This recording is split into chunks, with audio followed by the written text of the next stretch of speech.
ஆமேன் என்று சொல்லாமல் எனக்கு மறக்க முடியாத ஒரு சம்பவம். அதாவது அது ஒரு 10 வருஷத்துக்கு முன்னாடி இருக்கும், கொரோனாவுக்கு முன்னாடி. அப்போ நான் கணவன் பிள்ளை எல்லாரும் சேர்ந்து கும்பகோணத்தில் ஒரு கூட்டத்துக்கு போயிருந்தோம். அப்போ அந்த கும்பகோணம் கன்வென்ஷன் கூட்டம்.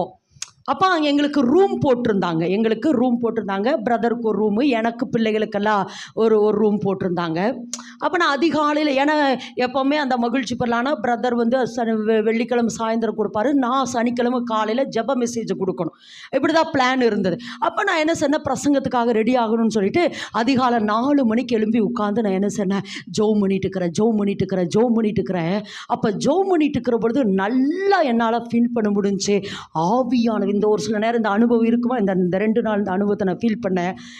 ஆவியானவர் என்னுடைய நாவை நல்லா கண்ட்ரோல் பண்ணிட்டார்.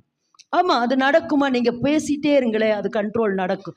நீங்களே விடுவிக்கப்பட்டாலும் விடுவிக்கப்படணும்னு நினச்சாலும் அது விடுவிக்கப்பட முடியாது.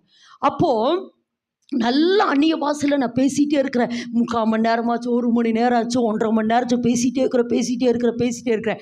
அப்போது எனக்கு அந்த ஏசி குளிருது. அப்போ நான் உடனே என் பின்னாடி திரும்பி எங்கள் பிள்ளைகிட்ட ஸ்கார்ஃப் எடுத்து கொடுங்கம்மான்னு சொல்கிறதுக்கு திரும்பி என்னுடைய நாவை விடுவிக்க முடியல.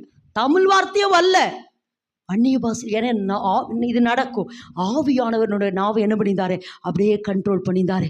அப்படியே நான் பேசுகிறேன். அப்படி கிட்டத்தட்ட ஒரு 2 மணி நேரம் அந்நிய பாஷை பேசிட்டு ஜெபம் முடிச்சிட்டோம். மீட்டிங்கு போயிட்டு அன்றைக்கி காலையில் ஜெப மெசேஜை கொடுத்து நான் பேசிட்டு இந்த விஷனை இந்த காரியத்தை நான் அந்த மீட்டிங்கில் ஷேர் பண்ணுறேன். இப்படி ஆவியானவர் அப்போ ஒன்று மட்டும் என்னால் விளங்கி கொள்ள முடிஞ்சு. ஏதோ ஏன்னா அப்போ அந்த 1 மந்த்துக்கு முன்னே தான் கும்பகோணத்தில் கும்பமேளான்னு ஒன்று நடப்புங்க தெரியுமா? அந்த கும்பமேளா நடந்து முடிந்த நாட்களில் தான் நாங்கள் அங்கே போகிறோம். அப்போ என்னால் ஒன்று விளங்கி கொள்ள முடிஞ்சிச்சு. ஏதோ இந்த கும்பகோணத்தில் கர்த்தருடைய கோபம் இருக்குது. அந்த கோபத்தை மாற்றுகிறதற்காக ஆவியானவர் என் நாவோடு கூட இணைஞ்சு பிதாவினிடத்திலே பரிந்து பேசி கொண்டிருந்தார் என்பதை என்னால் நல்லா விளங்கி கொள்ள முடிஞ்சிச்சு. அப்போ மீட்டிங்கில் இதை ஷேர் பண்ணுறேன்.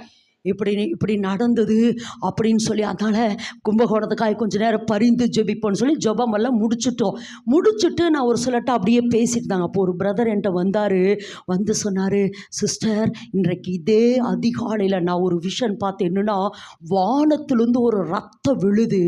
அந்த ரத்தத்தை ஒருவர் இப்படி கையில் ஏந்தி நிற்கிறார். அப்போ அவர் சொன்னது எனக்கு விளங்குச்சு. என்னென்னா, தேவ கோபம் இந்த பட்டணத்துக்கு இருந்தது, ஆனால் நீங்கள் பரிந்து பேசினதுனால அந்த தேவ கோபத்தை ஒரு மனுஷன் தடுத்து நிறுத்தி இருந்தார். அது ஏசப்பா என்ன செஞ்சாரா, அந்த கோபம் இந்த கும்பகோணத்தில் இறங்காதபடி